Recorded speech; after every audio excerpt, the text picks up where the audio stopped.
What's going on, guys? It's Greg here, aka NYPrepper. It is Thursday, November 30th, 2023, and I have an emergency alert to share with you guys.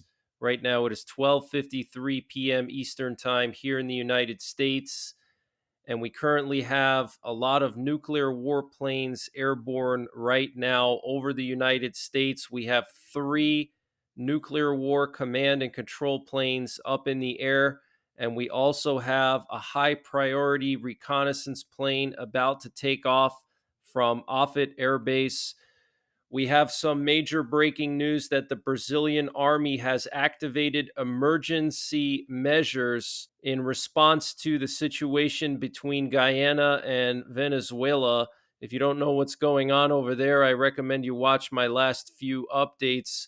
But basically, Venezuela is going to be voting this Sunday whether or not to annex or recognize the western two-thirds of Guyana as part of Venezuela, which would lead to an invasion of Guyana. Okay, we know that the U.S. Army has sent forces to Guyana, and the Guyanese military has met with the Brazilian military, and the generals of Guyana and the generals of Brazil have met already.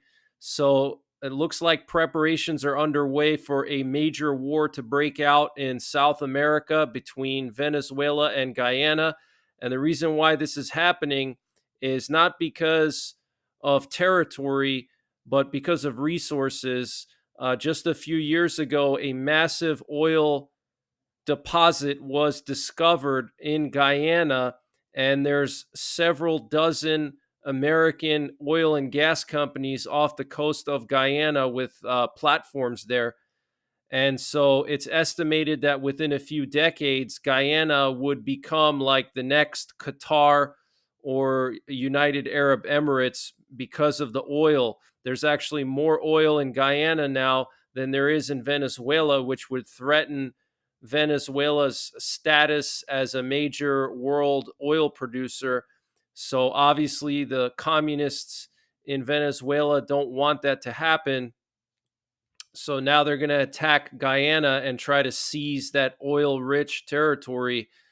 So this is going to be a major war. Okay, hopefully it doesn't happen, but I have a bad feeling it will. Just because of all the other wars this year. We have Ukraine, we have Israel and Hamas, and it's just one war after another. All these wars just continue. Okay. So this would be a major war because the U.S. would have to get involved because of all of the oil companies there. They would have to protect the oil refineries or drilling platforms, whatever they have over there. There's a lot of them: ExxonMobil, Hess, just a bunch of companies there. So this is very serious. We also have some major breaking news that Hamas has put their members on high alert and are ordering their fighters to prepare for the war with Israel to restart soon. And the Qatari foreign ministry confirmed that Israel and Hamas have agreed to another day of ceasefire, and 8 women and children are going to be released today.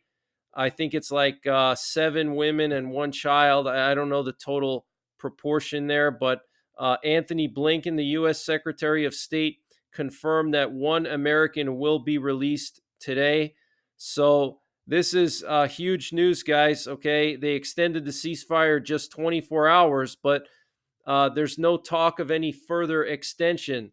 Okay, so we'll have to wait and see what tomorrow's going to bring. But Hamas is putting their fighters on high alert right now. So the war could restart as soon as later tonight. And we do know that Israel is planning to go into southern Gaza now. And Netanyahu has made it very clear that nothing is going to change with this military operation. Okay, they're not going to stop until Hamas is destroyed. So I want to just show you guys in detail more what's going on here with these nuclear warplanes before I get into some more headlines. So these planes are responsible for remotely launching all of our Minuteman III ICBMs, and they can also communicate with our submerged nuclear armed submarines. So we have one that just took off from Oklahoma City, and it looks like it's heading towards Offutt Air Base, but there's two over here in Kentucky and Tennessee that are really interesting. One of them was doing loops off the coast of New Jersey before heading to Tennessee, and it is now getting aerially refueled right over the Smoky Mountains near Gatlinburg. It just flew over Gatlinburg.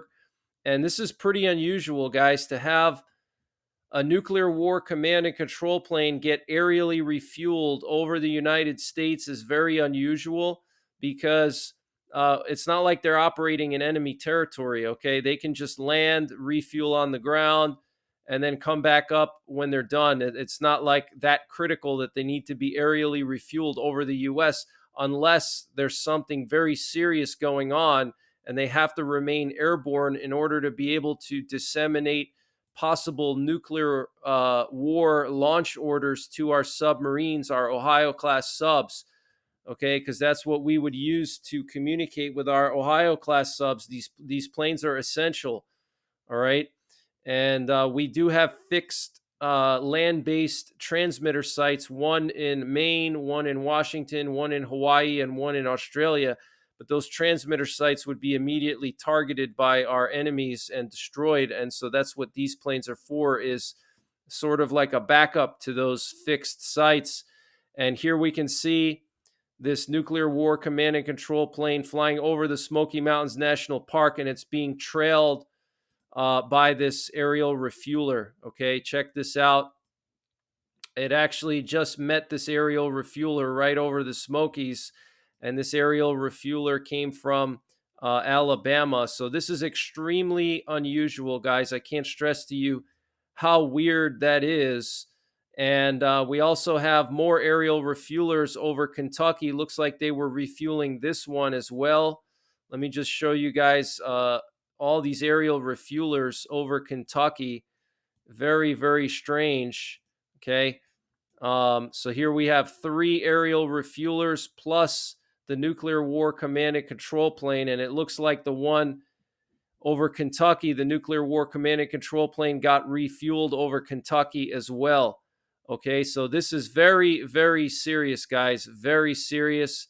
Okay. Something is going on. I don't know if it's related to Guyana. I don't know if it's related to the Baltic region. I don't know if it's related to Israel and Hamas restarting fighting soon. I have no idea, but we also have a combat Sentinel plane that just took off from Offutt Air Base, and these planes are responsible for providing intelligence directly to the president and the Joint Chiefs of Staff. So if this thing is up in the air, it means that something is going down.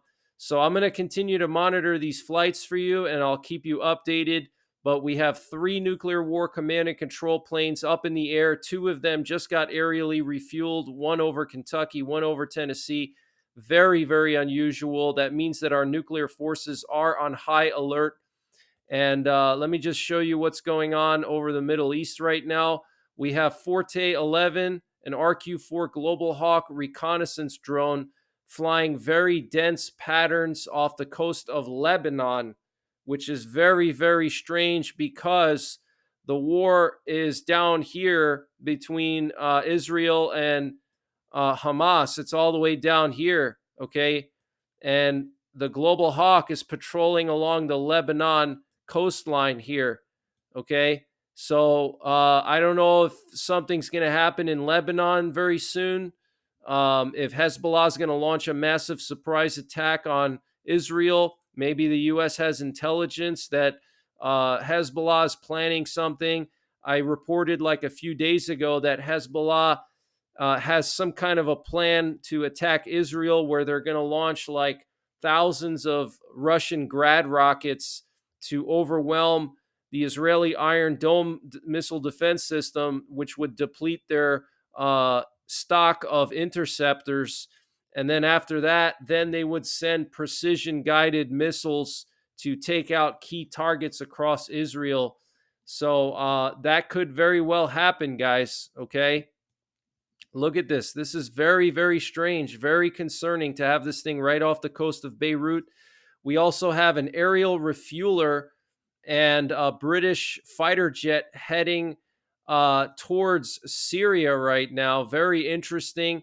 And we also have an aerial refueler over northern Iraq, which is very interesting as well. We do know that northern Iraq has come under attack for the last month by these Iranian militias near Erbil. They've been pounding all the U.S. bases there and launching missiles at it, even. Okay, launching missiles at the base. I think it was either in Erbil or some other base in Iraq. I can't remember exactly. But this is crazy, guys. This aerial refueler flying a very dense pattern just west of Erbil, northern Iraq. It means that it's refueling something if it's flying like this for hours, whether it's U.S. fighter jets or I don't know what.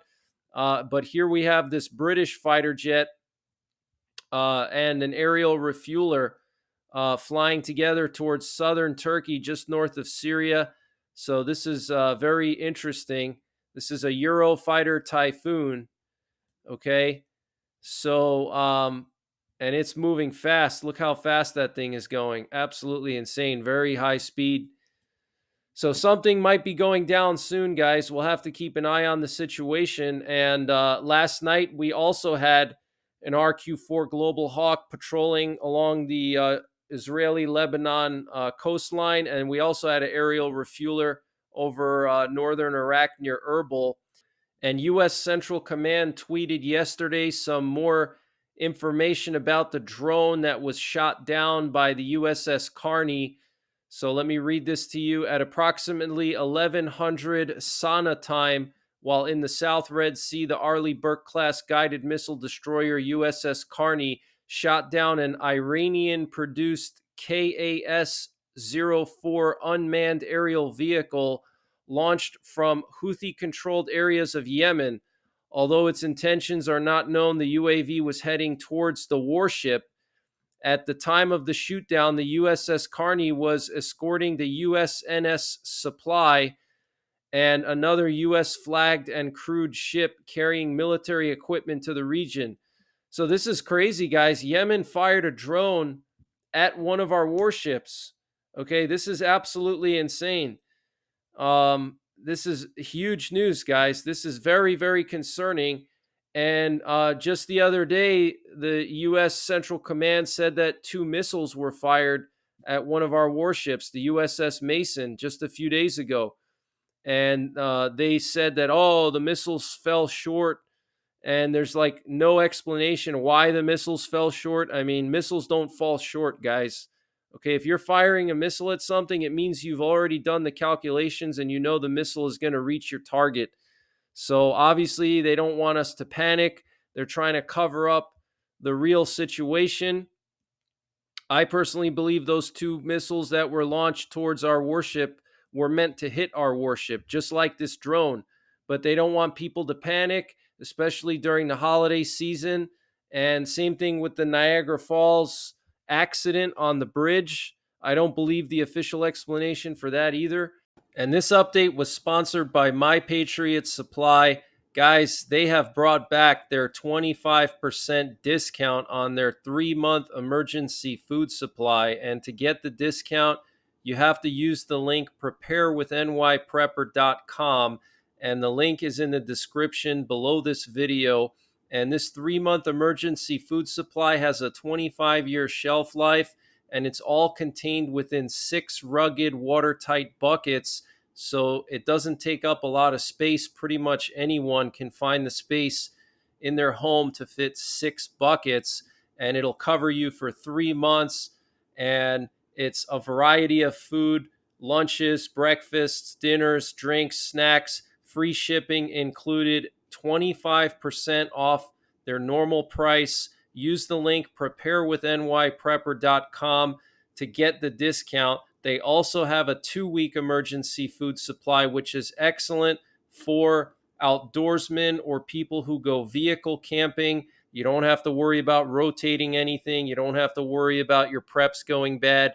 Just store this stuff in a temperature stable location, not too cold, not too hot, stable throughout the year, and it will last 25 years. They also have a general store If you click the My Patriot Supply logo at the top of the page when you get to preparewithnyprepper.com, it'll take you to their general store where they have everything you can imagine, from potassium iodide to water filters, solar generators, solar panels, survival seeds, fire starters, anything you can imagine. It's all there. So use the link preparewithnyprepper.com to get 25% off of the My Patriot Supply 3-month freeze-dried food supply. And the link is in the description below this video. And here we have a picture showing the locations, approximate locations of U.S. and NATO forces around the Middle East. Look at all these ships, guys.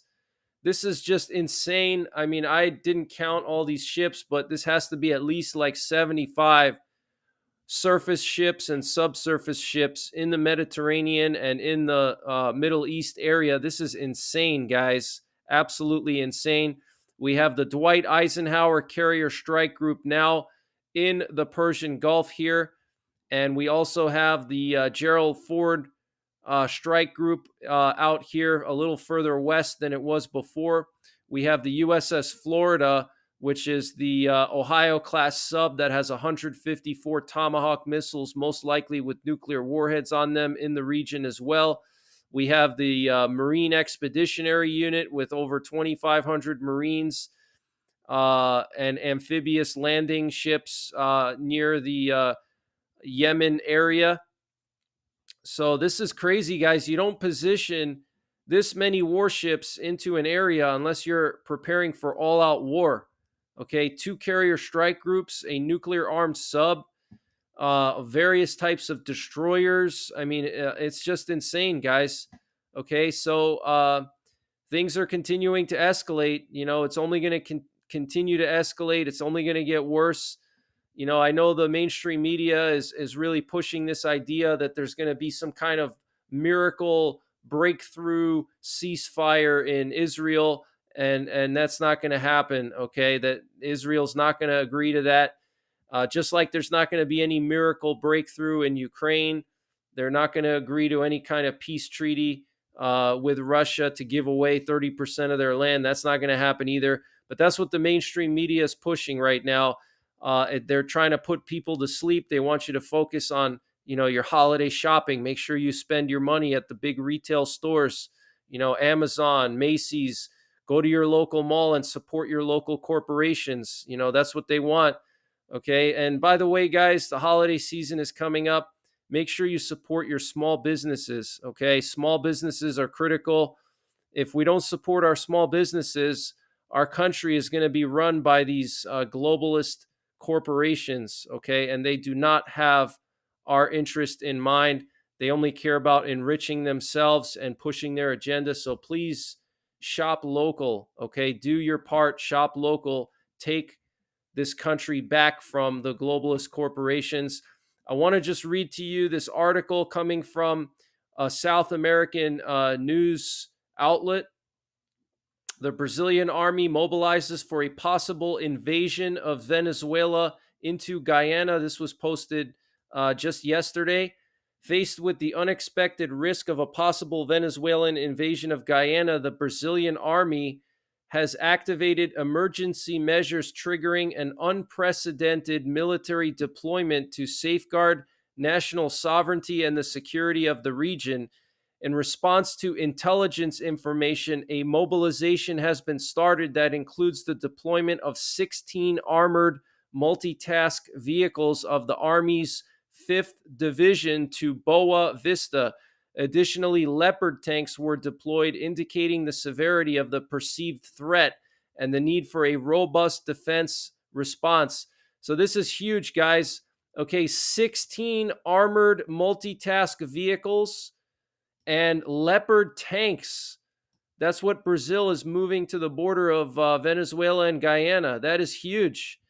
Anonymous Army sources reveal that the High Command is forming strategic working groups of various military units throughout Brazil. This unprecedented military preparation involves operational battalions such as the Sao Paulo Light Infantry, highlighting the seriousness with which Brazil is addressing this potential threat.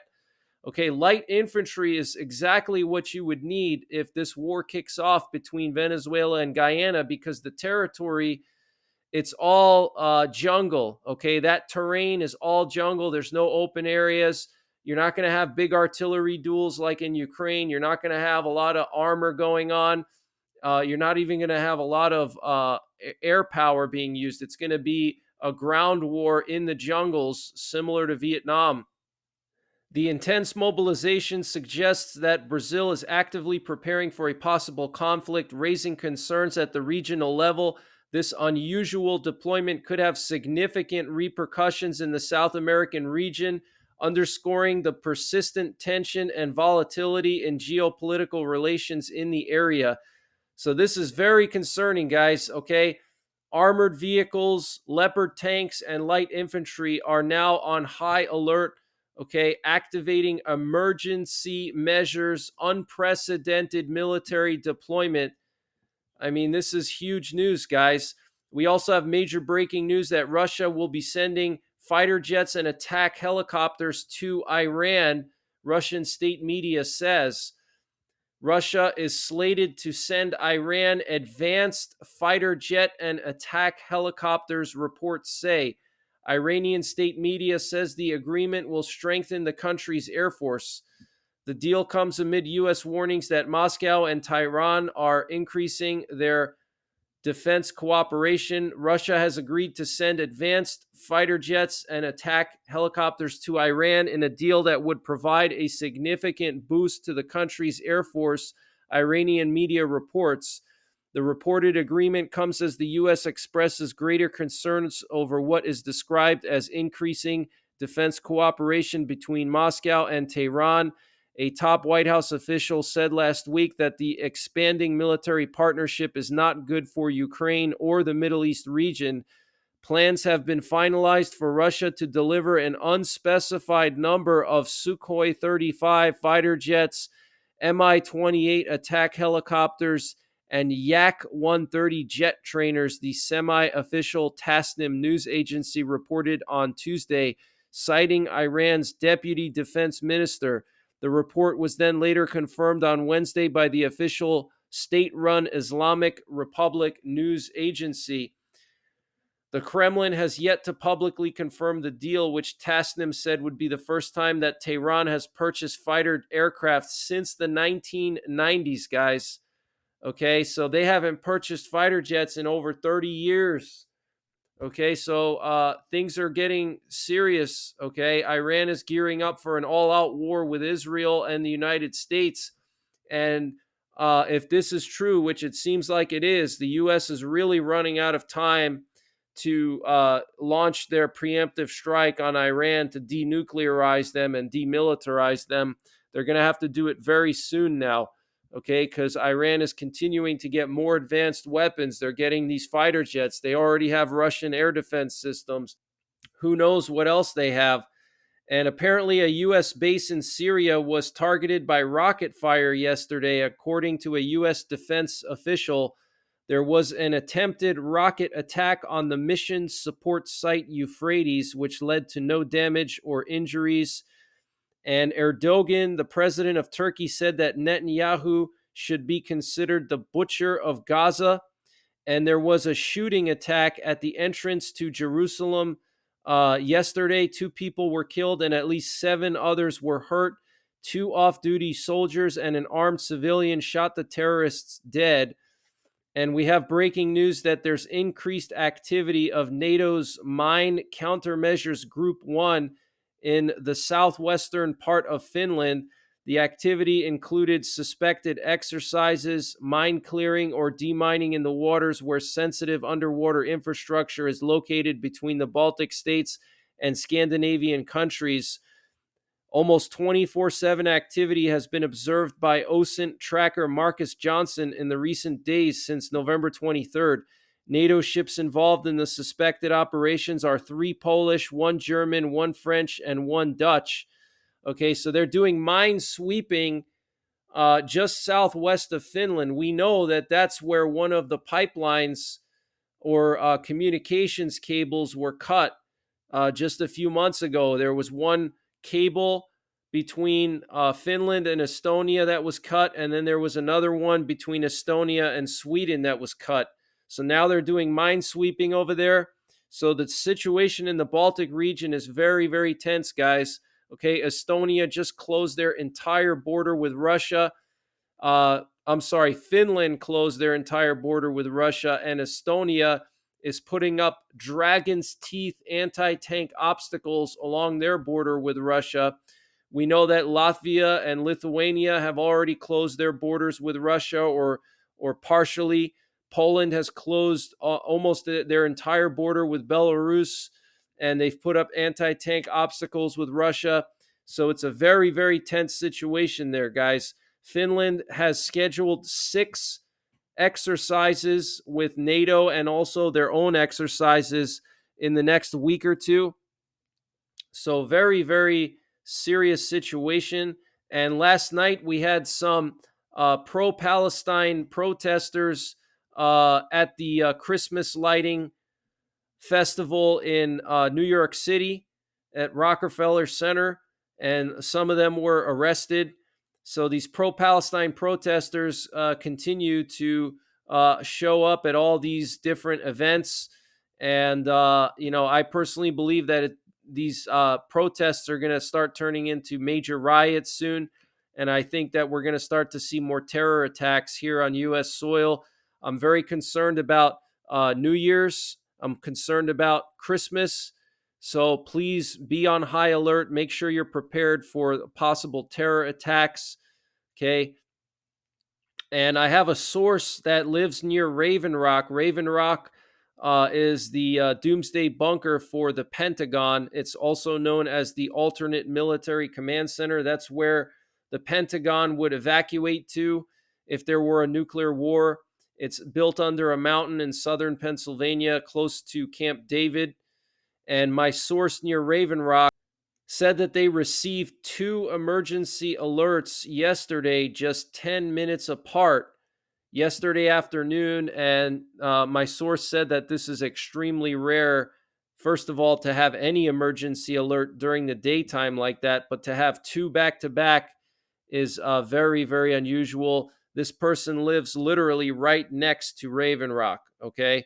So to have 2 emergency alerts 10 minutes apart, that's very concerning, especially based on where this person lives. Okay. They would need to evacuate immediately if there was a nuclear war, because Raven Rock is a nuclear war target.